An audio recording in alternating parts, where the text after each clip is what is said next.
Now, threats by members of the University Teachers Association of Ghana, UTAG, and the Ghana Medical Association to embark on an industrial action has got the National Labour Commission working overtime to avert it.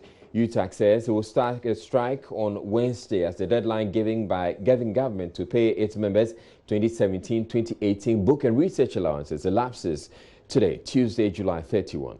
The GMA, on the other hand, has also given government till August 5 to respond to their demand for improved conditions of service, failing which its members will withdraw their services.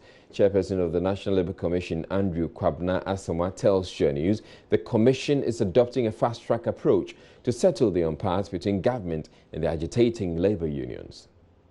Ghana Medical Association, we got to know about it, I think, yesterday. And we have immediately contacted the Minister of Health and the other relevant authorities. And the minister is trying to have a meeting with the staff. Whatever happens, we will arrange to meet them as soon as we hear from them, which I think will be tomorrow, latest Friday, and we'll try to find a resolution to the issues. With UTAG, we just got to know this morning. We have already informed the minister, who has assured us that he's making efforts to contact them, and we are going to make sure that we try to find a resolution to this matter also.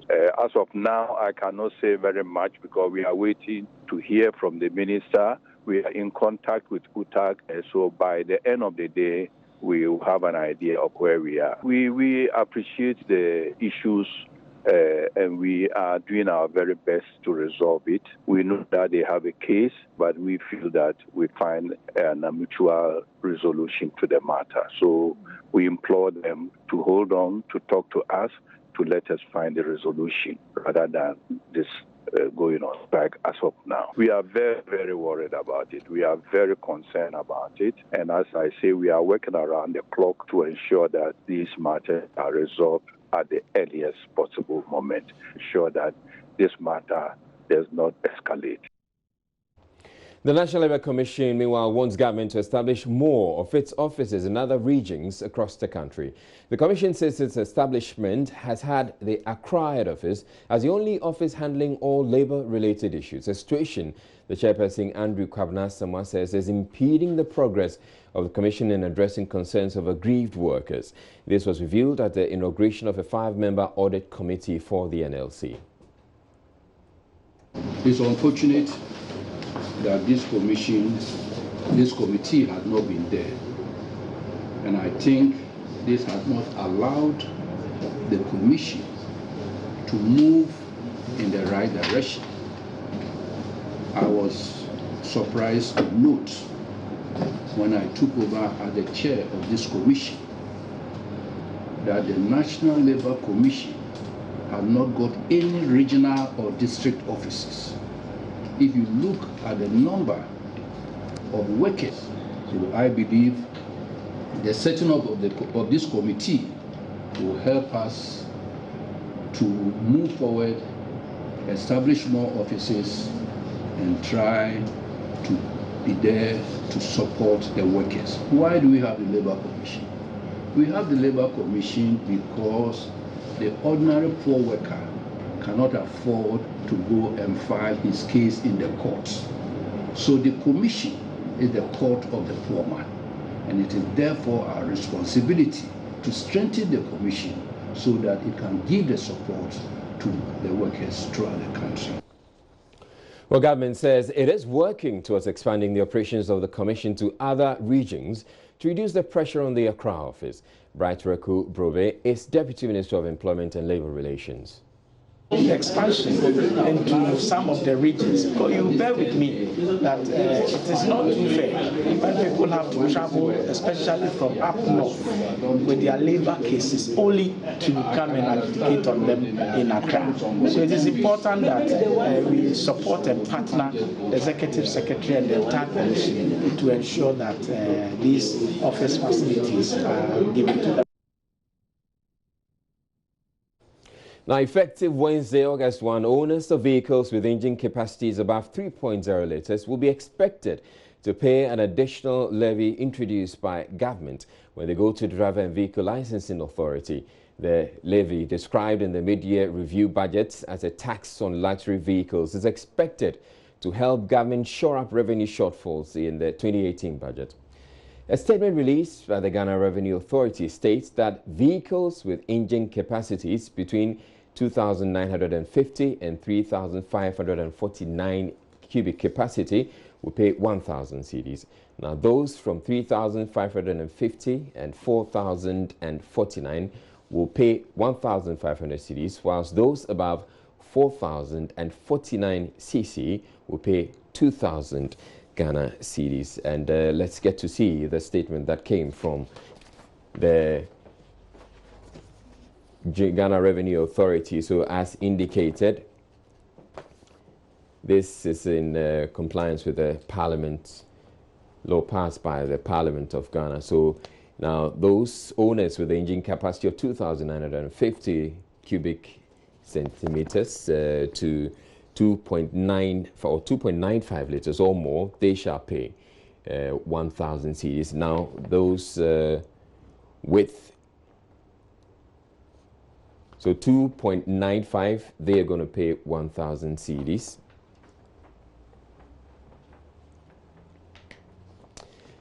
And in a bit, we'll get to see those with the other engine capacities and what they're supposed to pay. So this is something they have to pay when they renew their roadworthiness certificates. And the next renewal date, as indicated there, will be August 1. So the payment details: 2,950 cc to 3,549 cc, you pay 1,000 cedis. 3,550 cc to 4,049 cc, 1,500 cc, and then above 4,049 cc, you pay 2,000 cedis. And this is an annual levy. So there are some exemptions, and those tractors, of course, would have engine capacity naturally going beyond that, and then they are exempted. So the exemptions will affect tractors, ambulances, commercial vehicles that have the capacity to transport more than 10 persons. And this, in this particular clause, it takes care of the commercial buses, the mini buses, the trotros and the rest. That takes care of them. Commercial vehicles for the transport of goods. These are the cargo trucks.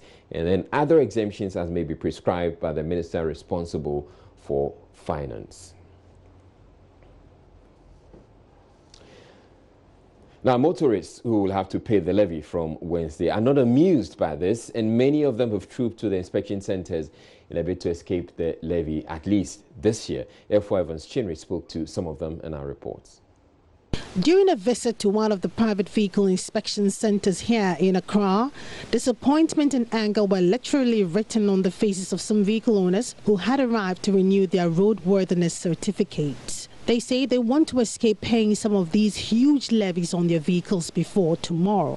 If you're going to come up with levies and have the justifications for them, also let's see the real meaning of roadworthiness. I think that is extremely important. What is roadworthy? So when you charge roadworthy certificates, and how worthy is the road of the cars that we are, how worthy is that road? So, I think the government should look at these things again before they just come out with blanket levies on people. I can agree that not everybody can afford a 4x4, but it's not. It's a matter of necessity for most, not a luxury, as it's being described. The levy on it is too harsh. Yes, so I'm not comfortable with it at all. 102 currently, I'm paying 102 Ghana cedis, and I'm told with effects from tomorrow, I'm going to pay about 1,000 Ghana cedis, which is about 1,000% increment. I think it's not fair because already people are paying huge taxes at the harbour, and then when they bring into the system and you want them to pay this huge levy, I don't think it's fair because it will discourage people from driving good cars. Already they have bad roads as well, so people need SUVs to drive around. Well, maybe the government can do something else to discourage people, maybe by increasing the taxes, but not when it's already in the system, then you impose these levies on us. I don't think it's fair. Some of these drivers also say they need clarity on what government terms luxury because they believe their vehicles do not fall into that category.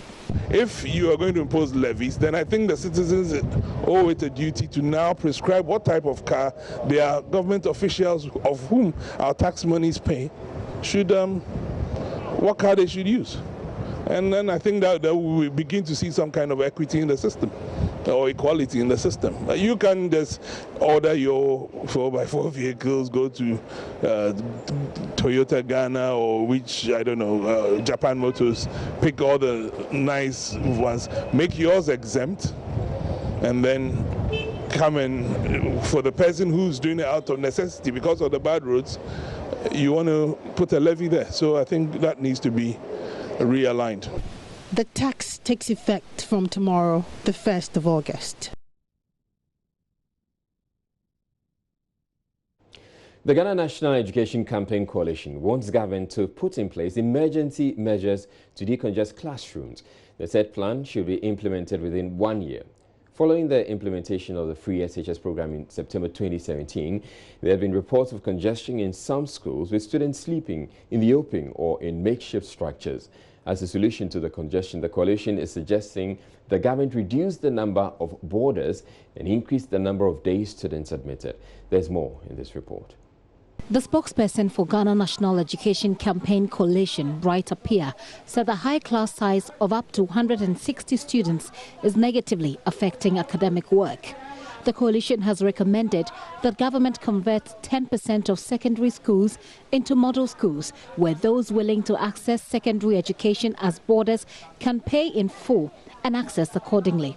The coalition also recommended that parents should be allowed to play a role in the program. We have put a lot of pressure on boarding schools, which, if you look at the number that we have, the system is absorbing about 70% into a boarding school and 30% to day schools. The reverse should be the case, that government should try as much as possible to make 70% day student to have access to community-based schools and then 30% boarding. The amount government is giving for feeding fee for day schools should rather be spent in other areas, especially in the area of infrastructure development for day schools, so that parents will take out the responsibility of providing feeding for their wards, so that whatever amount that is there should go into the infrastructure development. On the issue of double track system, the coalition believes the introduction of the system to address challenges of the free SHS has been riddled with inconsistencies and political innuendos. The coalition says politicization of the system threatens its success. Education is human right. It's a fundamental human right of people. So any matter that relates to the discussion on how to move education forward should be devoid of politics. We should look at it and discuss the substantive issues. So when government is putting out an announcement on issues that would enhance education, I think that from our point of view, we should galvanize every person, everybody, and we have to bring everybody on board to ensure that we implement the program in a way that would address the fundamental needs of people. The Ghana National Education Campaign Coalition is calling on government to engage stakeholders when the policy document of the proposed double-track system is ready. Patricia Gasu's report for Joy News.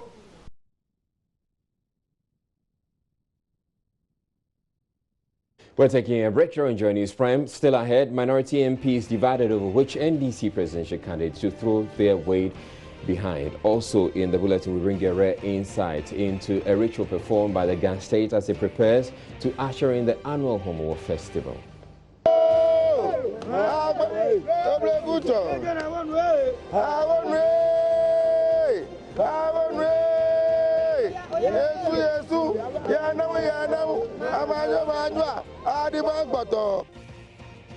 Fisherfolk in the Greater Accra region have vowed to defy the closed fishing season to be enforced by government next week.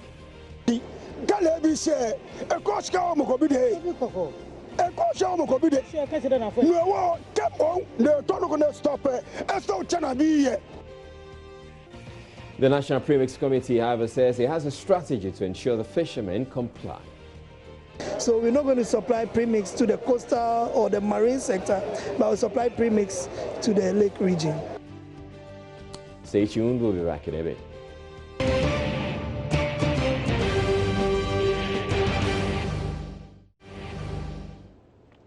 Youth in the Zongo community in Kumasi have expressed disappointment as they say they were left out of the inauguration of the independent committee tasked to investigate the killing of 7 men at Mansung Kwanta in the Ashanti region.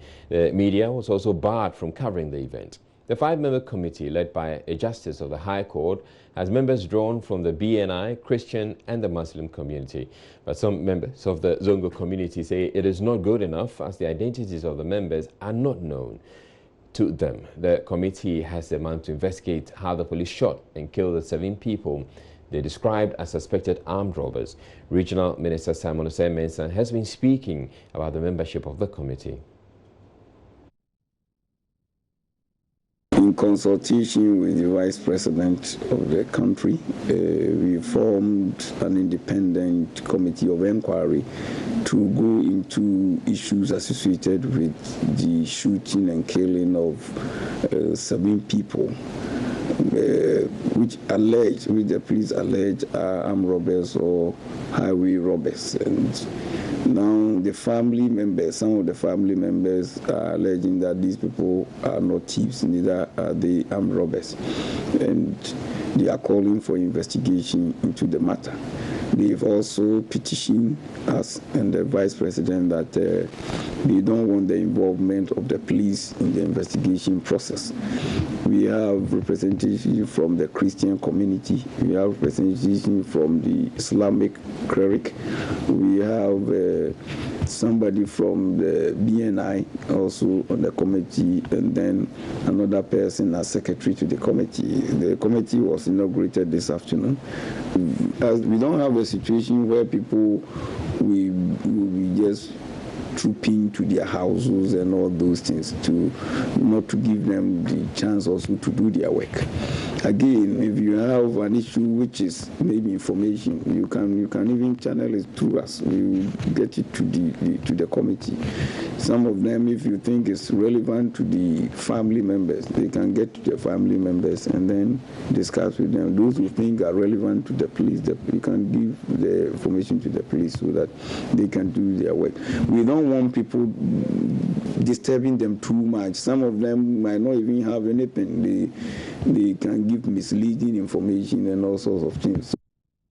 We can now hear from some of the leaders of the Zongo community. There is a critical element which is missing in terms of how the composition was constituted. Basically, at least if you are forming a committee, one of the critical elements that we know should be known to the public is one about the identity of the members that constituted a particular committee. And to us, we feel it is very, very critical. As at the time that the committee was inaugurated, the public is still not known to the names of those who constituted the committee. And to that extent, we feel that it may lead to some element of nebulousness on the work of the committee. And secondly, we also feel there should be the terms of the reference, which should be clearly stated. Because yes, to say that they are going to investigate 7, those who were gunned down, will it suffice to really do very good work? Or there are some other terms of references which are hidden, which are not known to the public? This is the first time it occurred. Incidents of such happened sometimes back in the Zongo community. And here, in so many places, our brothers were gunned down. Nothing of this sort happened. So we are glad this time the government have realized that it's important for it to undertake such investigation. However, we were expecting a lot of consultation, especially with journalists when it is going to be inaugurated. We thought they would invite the journalists, reps of the deceased, the youth in the community before the inauguration, and we've heard nothing of this sort. However, we still believe, being an independent body, they will do their work well. We expect them to come out with a very clear outcome, especially that will vindicate our brothers in the community. We're taking a break now to bring you business news. And coming up in business, Construction Bank is set to fold operations next month over its inability to meet the new minimum capital requirement of the Bank of Ghana. Emmanuel Abadjiaf will be here with the business news in a bit. Stay tuned.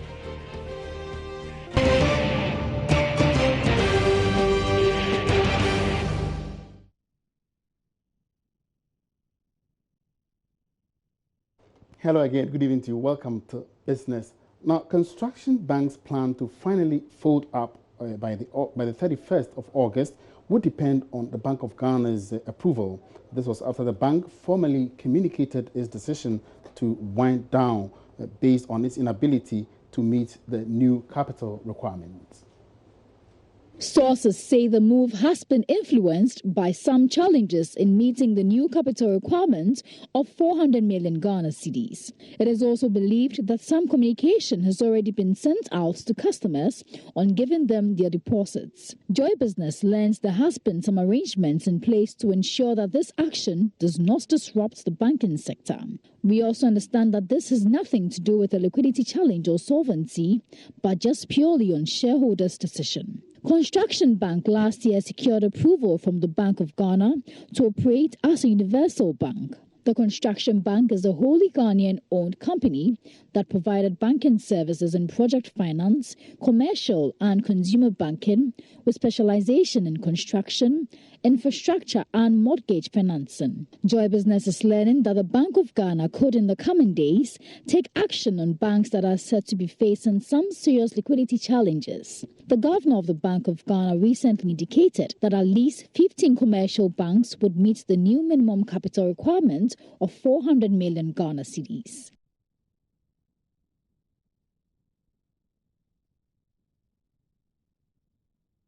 All right, so George Riafe would join me in the studio shortly for some more updates on this particular development. But before then, the Ghana Stock Exchange is to embark on an advocacy to compel licensed companies which want to operate in Ghana to float part of their shares on the capital market. The initiative is seeking to attract both local and international investors on the exchange.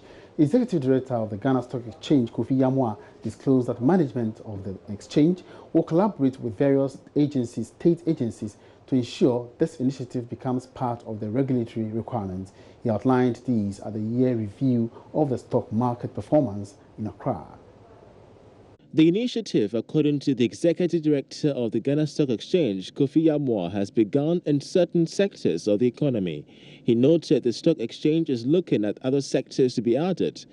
The program is to ensure that the BIRS records a large number of activities from the international investing community. Kofi Yamwa explained that management of the GCA will be collaborating with the various state agencies, including the Petroleum Commission, Ministry of Trade and Industry, and the National Communications Authority, among others, to effectively implement this program. Clear testimony is the fact that MTN is listing, following its public offer. That is a clear testimony.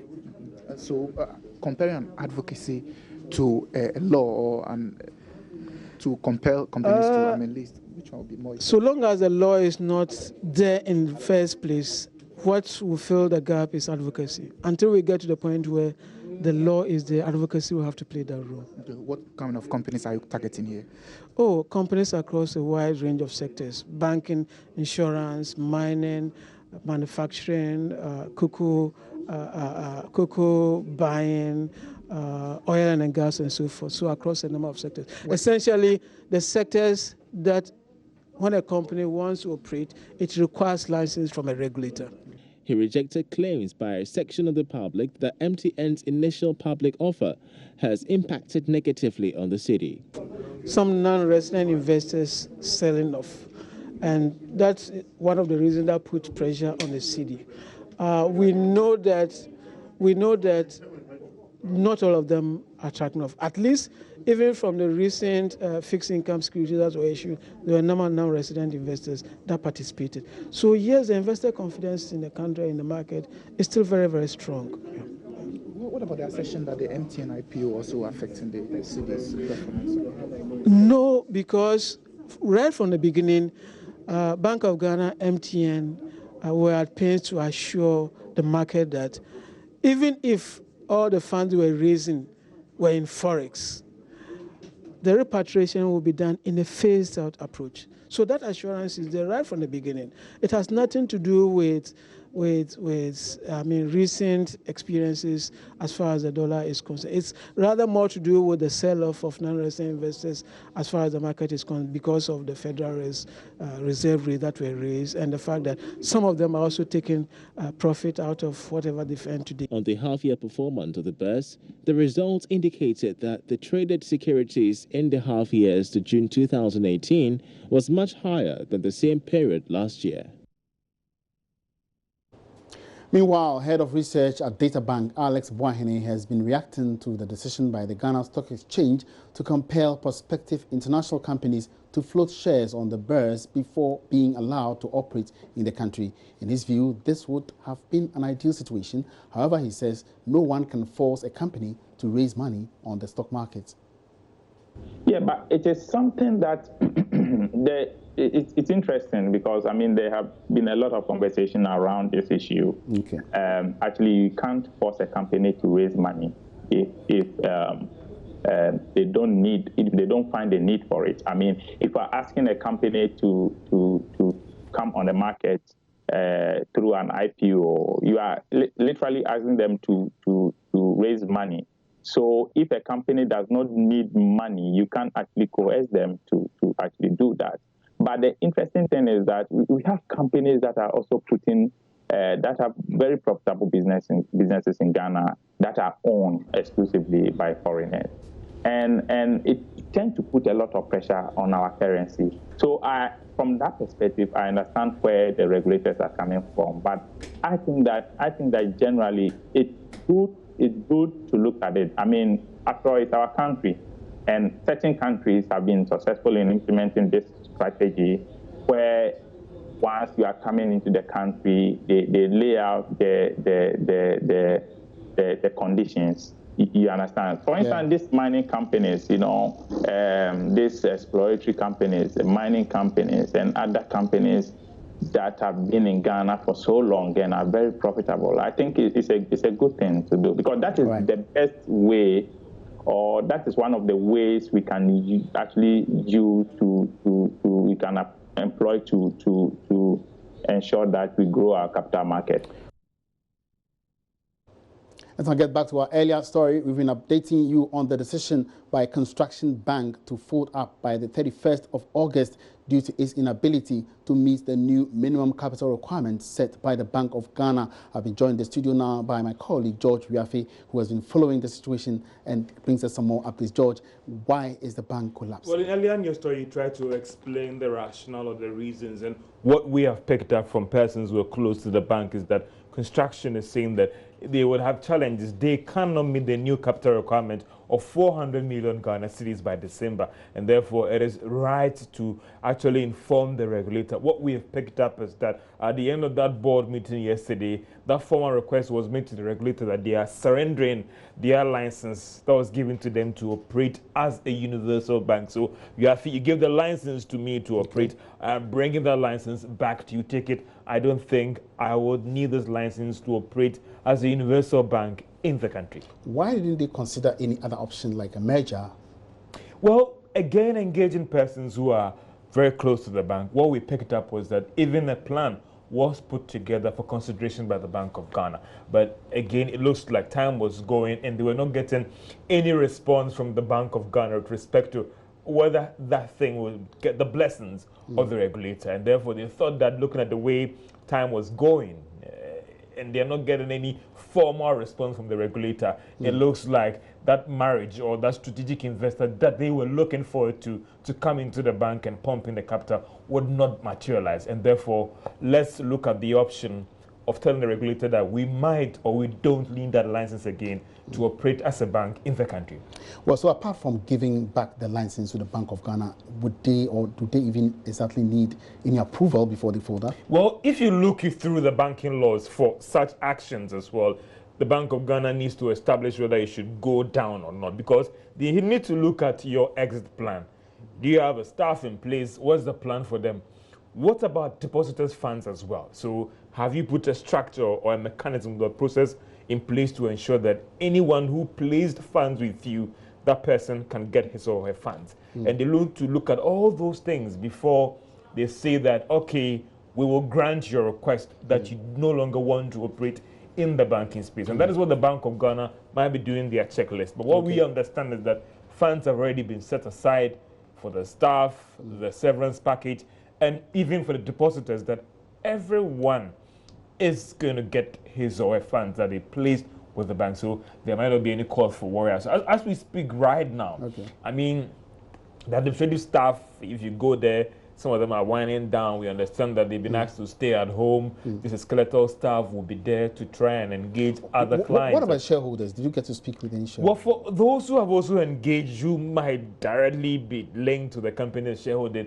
They thought that they did what they had to do, and therefore this was the last straw that broke the camel's back in terms of this particular decision. Thank you very much for that update, George. And we'll shortly update you on the development in our subsequent bulletins. That's it for business. My name is Emmanuel Abuaji. Have a good evening.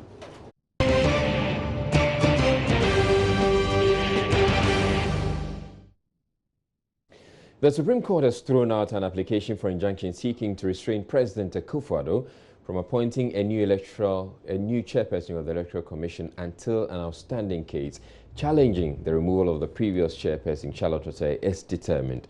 The plaintiff, Fafali Nyonato, argued that the president be prevented from going ahead with the appointment, with the processes for the appointment of the head of the IE, Jean Mensah. The 7-member panel at the Supreme Court, however, disallowed the injunction application, stating that Article 2, Clause 2 of the 1992 Constitution makes available remedies for a reinstatement if the court determines the removal of Charlotte Osei was unconstitutional. Now, Godfred Dame, who's the deputy AG, says Tuesday's ruling should free the president's hand. So, well, the way has been paved. The way has been paved clear for the appointment of the Electoral Commissioner formally for the swearing to take place. And I believe that the president will act in accordance with today's ruling, which is that there is no impediment in his way, and he can go ahead and appoint. And indeed, he's going to appoint. Yes, I'm sorry he's going to appoint in the next 24 hours or so. What's going to happen? Government says it is working to ensure current macroeconomic gains the country is enjoying translates into direct benefits for the ordinary Ghanaian. Deputy Minister of Information Kojo Nkrumah at a news conference Tuesday afternoon indicated this is evident in steps being taken by government to deliver on its promises. Joseph Opoku-Gakpo has more. Addressing a media briefing in Parliament, Deputy Information Minister Kojo Nkrumah said the NPP administration is delivering on its promises. If you read the first two paragraphs of the NPP manifesto, it concedes clearly that this is a change we've promised. But you must first develop strong fiscal and macro positions before you can use that to fund that change that you are looking for. And in the first 18 months, I think the record is that the fiscal and the macro has improved. Now the question is, how do you translate that improvement into full and complete delivery of your development agenda? And we're of the view that we are on course. We wish that everybody would be applauding by now that we have finished, but of course it's a 4-year journey. We haven't finished with it, and we're hopeful that with where we are, we'll be able to fund and execute what remains of the agenda. On the reviewed Ameripa deal currently before Parliament, he said government is committed to ensuring Ghana benefits hugely from the deal. In spite of the numbers, we are committed to ensuring that the process of government works smoothly. We're examining the data. Government acting through Parliament has not finished with the work, and in the end, when we are done, we'll update the nation on what is in the best interest. He also denied reported claims by aide to former President John Mahama, Joyce Bawa Mokhtari, that the ex-president's salary is in arrears. As far as I know, he's been paid his ex gratia. He's been paid all arrears of his salary. He has been paid fully for this year, 2018.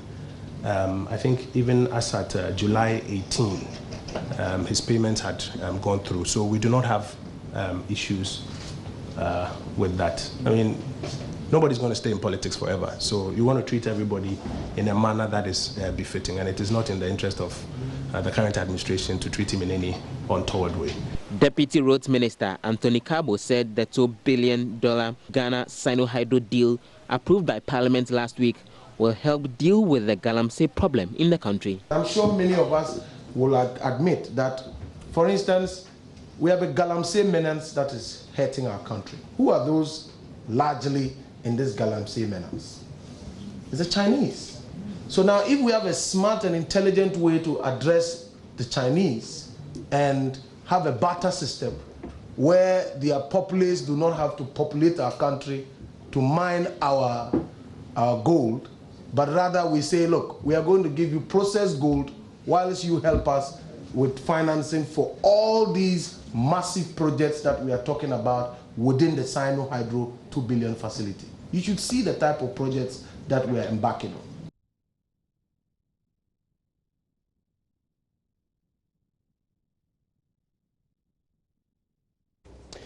Now, moving on to other stories, minority MPs are divided over which NDC presidential candidate to throw their weight behind, even though it is not yet certain which presidential candidates are in the running.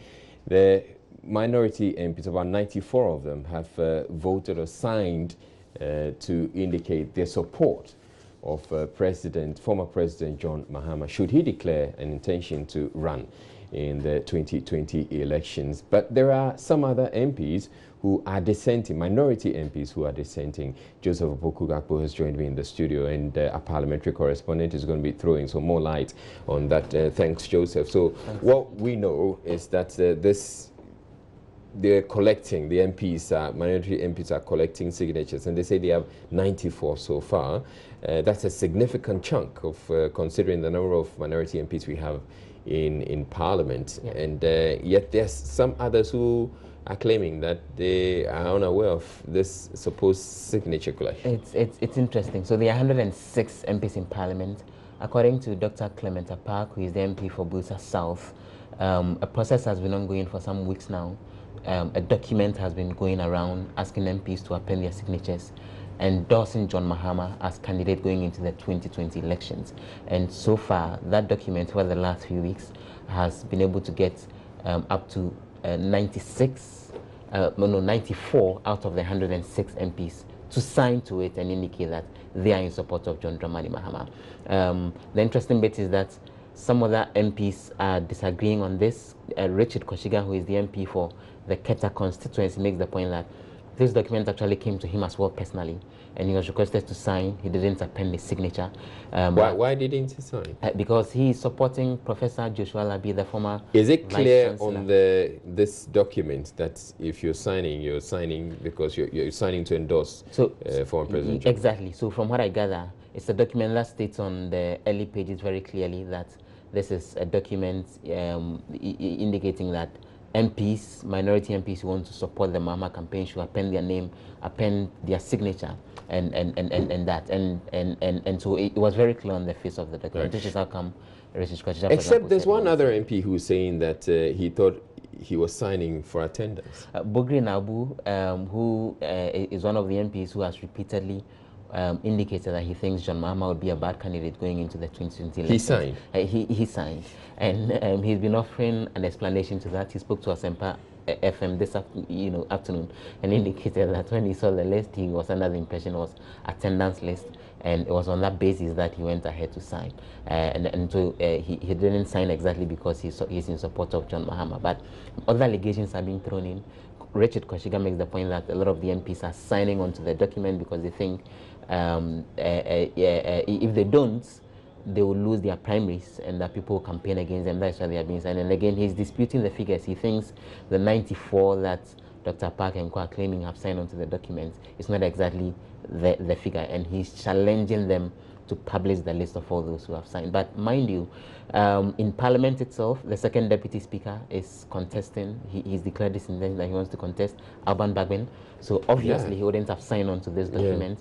And Rekit Hagan, the MP for Cape Coast North, has also declared his intention to contest as president. Obviously, he also wouldn't have signed. And so the indications are clear about the outstanding 12 MPs who may not have signed on to this. We gather that the leadership of Parliament, from the minority leader, the deputy, the chief whip, and the 2 deputy chief whips, they've also not appended onto this. And so that's giving the indication of those who are outstanding as far as this. Right. But if the minority or former President John Mahama has been able to garner as many as 94 signatures or MPs behind him, that puts him in a comfortable lead. It's looking so, and the analysis, again, is that in the first place, from some of the conversations that has been ongoing, there is virtually no contest because Mahama appears to be very much in the lead, and so looks like this is really then creating the impression that there's a hot contest and people are fighting off Mahama and all. And there was a statement earlier in the day from Professor Joshua Labi. Yes.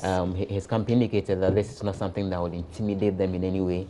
They are really focused on getting the grassroots on their side to, going into this particular contest. But if Mahama really has the backing of all of these 94 MPs out of the 106. Looks like he's given a 10-point gap already, even before the whistle is blown. All right, thank you very much, Joseph Opoku-Garku. But it must also be made clear that former President John Mahama has not officially declared his intention. And the minority MPs acknowledge that. In fact, from what we gather, they've held at least 3 or 4 meetings with him, those who are pushing for this. It's a group that we gather started sometime last year. And they've been meeting, and they've met John Mahama himself and indicated to him that this is what they are doing for him, and to the extent that they've established the bank accounts and they are raising funds and assured him that as and when he declares a war chest already, and they've gotten some money into that already, and they say as and when he declares, they would hand over this to him for him to contest. But they say that he's giving the hints in his comments in Bolga, in his Twitter post. A number of them, they followed and they think he will declare, and he's giving them that assurance to a certain extent that he will contest. So he has their backing even before he All right, declares. Thank you very much, Joseph Opoku-Garku. Joseph Opoku-Garku is our parliamentary correspondent to Watch and Joy News Prime. We're taking a break, and up next we'll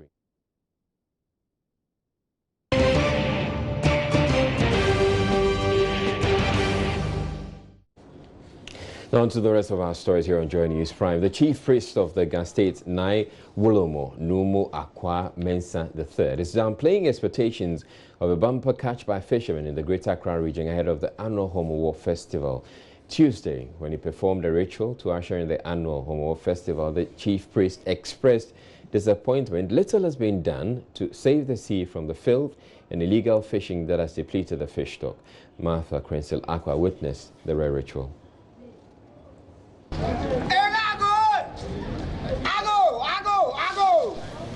This is the call from the linguist for the road to be cleared for the priest Okomfuanan Bentum to move from the Nai Wulomo to go and begin the cleansing process of the gods. We carefully descend the steep stairs to the Jamestown beach. At the beachfront, I see a huge rock.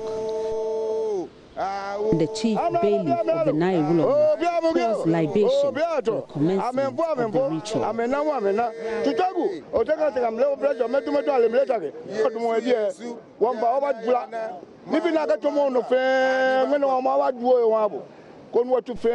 Okomfuanan Bentum begins the ritual with the sacrifice of 2 fowls intended to pacify the gods for every sin that may have been committed against them. The blood was then poured on the rock I am told is the god Totro.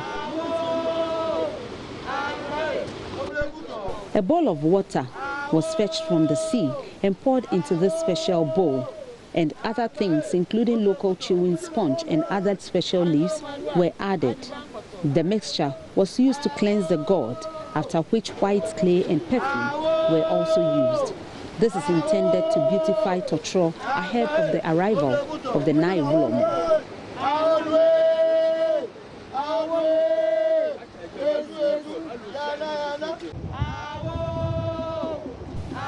Konfuanam Bentum explained the process.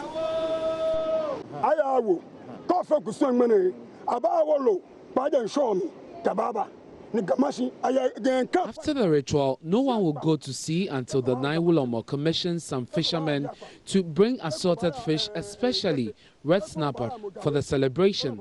Whatever fish will be landed will be shared among the 7 households of the Ga state.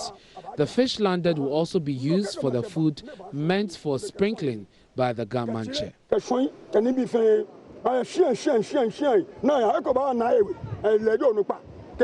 Amid the preparation, I noticed a middle-aged man pounding red clay. He explains the clay will play a significant role in the ritual. In Shobulemu is the process which will be climaxed with fishermen returning from sea with the red snapper for the celebration of the Homowo. The carcass of the fowls sacrificed to the gods lie here as some women, mostly priestesses, prepare some utensils and ingredients for the meal. But the fire for this meal will be lighted by the Naiwulomo himself. The team proceeds to Naiwe to return with the Naiwulomo, the keeper of the sea, to perform the rest of the ritual. As the sound of the linguist calls,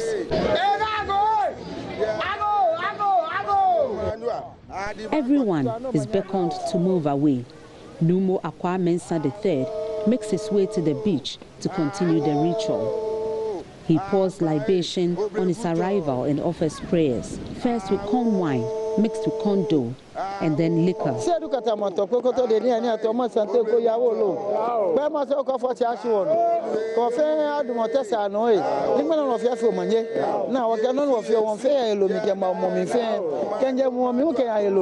Two fowls were handed to the Naiwulomo as another set of sacrificial birds.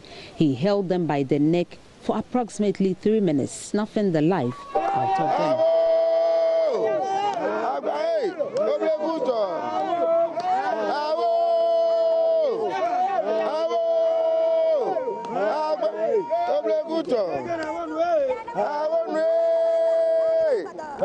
He later pulled out the tongue of the sacrificial birds and allowed the blood to drip on the god.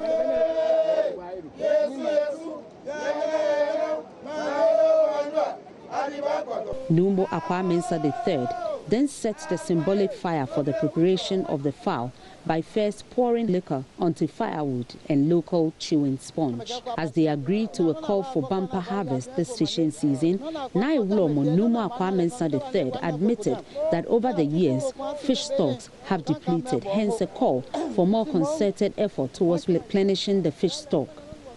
He attributed the decline in fish stock to illegal fishing practices and filth.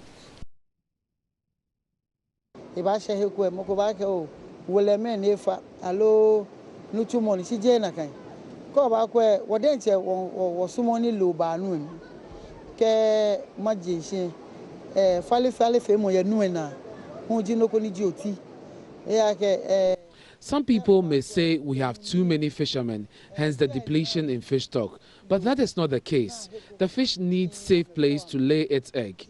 But filth has taken over the sea, making it difficult for the fish to lay its egg.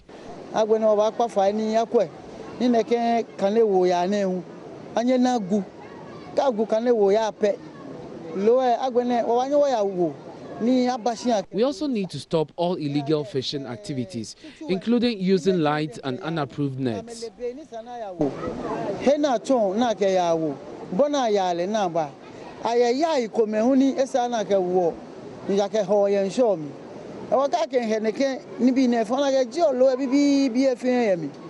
He revealed they are still in talks with government over the close season. We want to know when the close season will start and when it will end. We are still in talks with government, but that does not stop us from performing our rituals. The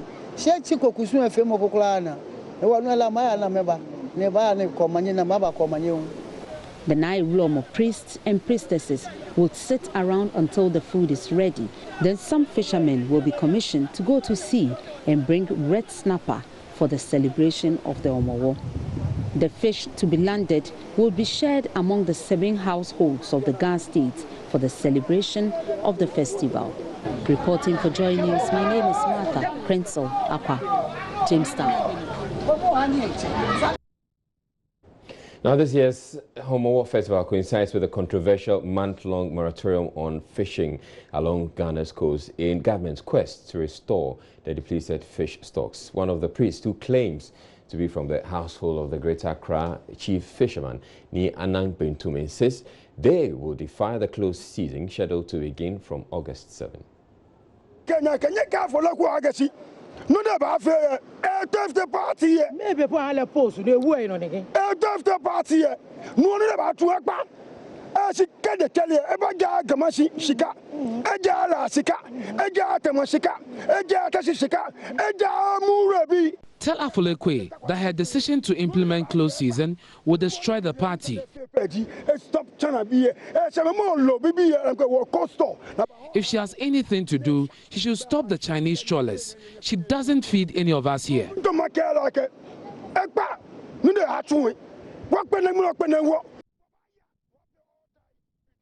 Meanwhile, chairman of the National Premix Committee Board, Ni Lante Banaman, insists they will cut supply of premix fuel to fishermen on the various landing beaches to ensure the close season is strictly adhered to.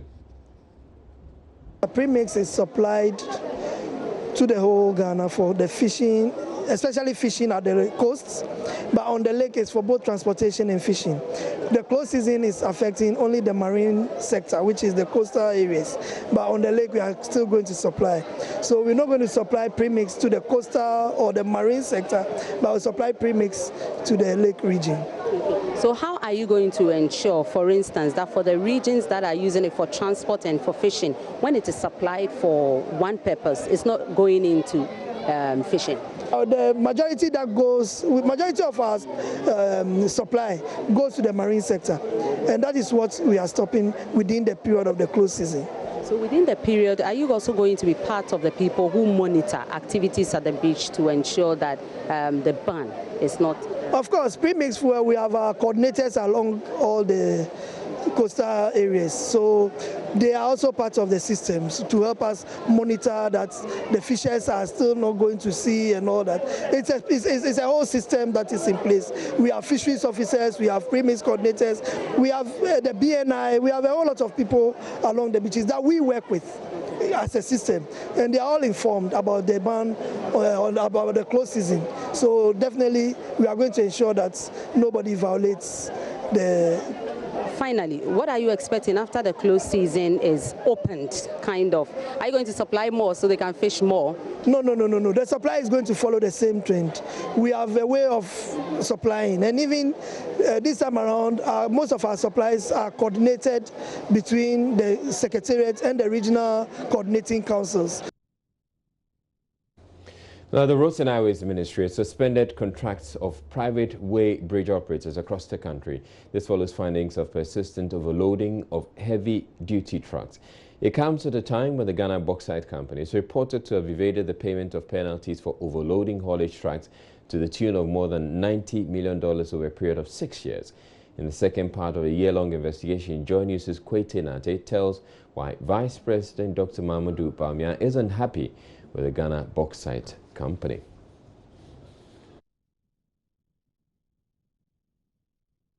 According to the 2014 Ghana Industries Extractive Index report, the Bauxite Company's earnings increased by 16% from 28.5 million in 2012 to 32.9 million in 2013 due to an increase in shipment from 752,771 tons in 2012 to 826,994 tons in 2013.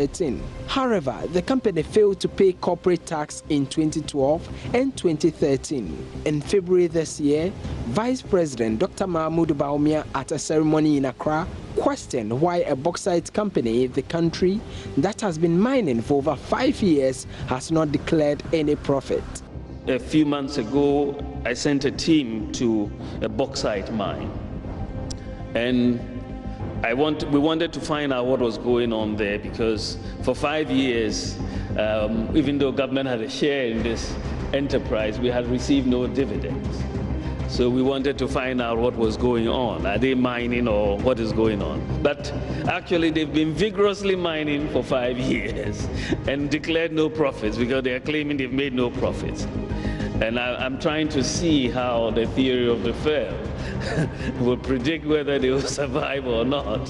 5 years of mining without profit, but they are vigorously mining. And we just don't see how that should be.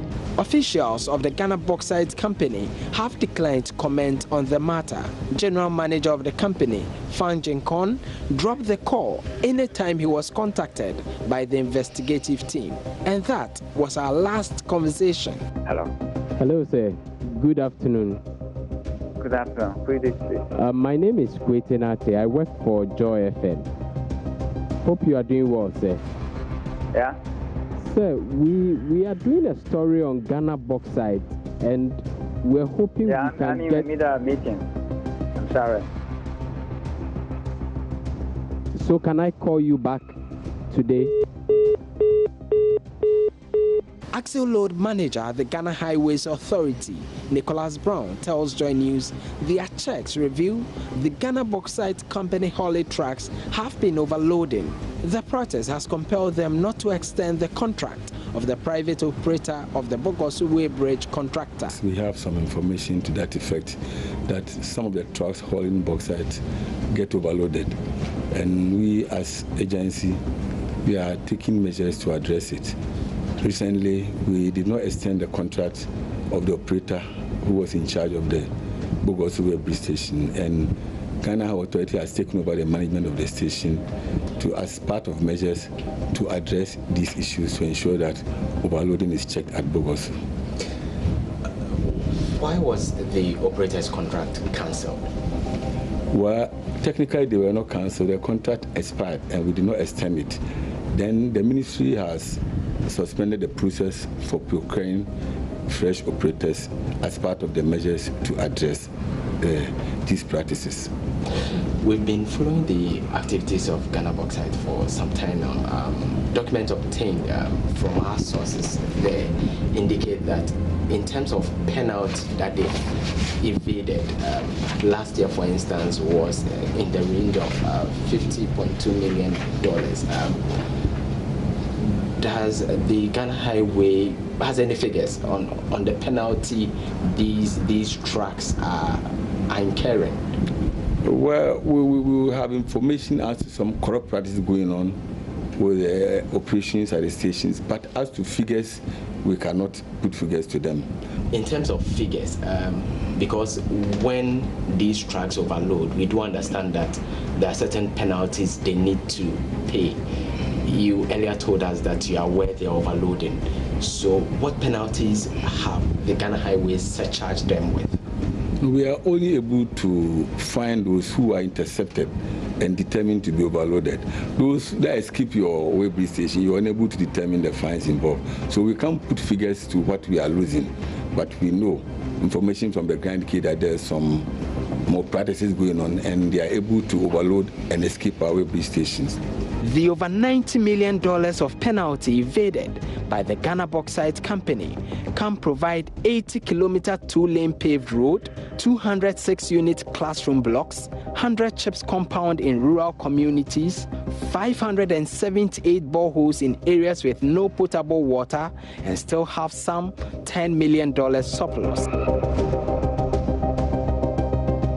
Reporting for Joy News, this is Kwetenate Awaso.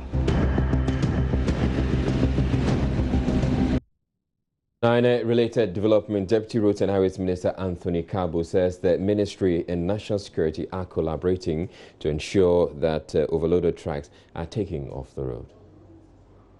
Let me say that the ministry is aware and we're deeply concerned about the issue that you have raised about the corrupt activities going on in many of these weighbridges. I think it is because of this and the fact that the ministry wants to address this problem. There's a reason why we have suspended or terminated procurement processes to extend the contracts of the existing operators of these weighbridges, so that the minister can have ample time to address and put in place measures to avoid the loss of revenue as a result of these issues that you have brought to our attention. It is true that these practices have been going on for quite some time, since the weighbridges were introduced, and the fact that the consequences of not ensuring that the appropriate limits are enforced also has an effect on the quality or condition of roads that we construct in the country. So on both sides, if we do not check the activities of those who evade, getting their trucks weighed, it means that we are putting an extra financial burden on government in terms of having to construct these roads that are easily destroyed as a result of not putting in place the corrective measures to ensure that the proper limits are enforced at the various axle roads. You indicate that you are aware, it has come to your attention that Ghana Bauxite has been overloading its tracks. Obviously, penalties are involved, monies are involved. What does the ministry intend doing to recoup these monies that they have evaded through the non-payment of fines? Kote, it is not as though the minister or the ministry is unconcerned about these activities. We have taken some corrective measures. The director of weighbridges has brought a memo to the ministry's attention. We escalated these measures by involving the national security, and so a letter was sent to the national security where the national security is supposed to support with men to investigate and unravel the problems that we are facing as far as these weighbridges are concerned. That's it for the bulletin. My name is Israel. Thank you very much for watching. You have a good night.